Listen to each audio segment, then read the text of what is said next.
Gandang gabi guys! So tingnan natin kung anong niluto ni Kuya Alex at ni Ate Mary Ann. At yan, tulog na siya pinagluto. Wow guys!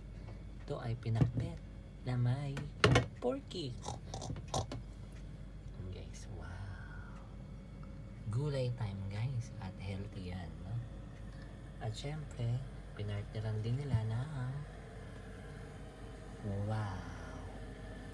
Gigi or galunggong. Paborito ng bayan yan guys, no? At gagawa lang ako ng sausawan. Toyo na may lemon, masarap na yun guys. Wow. Guys, sa mga hindi pa kumakain guys, tara saluhan nyo ako guys. Kain tayo. Ayan. At syempre, titignan natin guys. Ayan, tignan nyo guys, may mamoy guys. Thank you very much for viewing my reels guys. Kain na po tayo.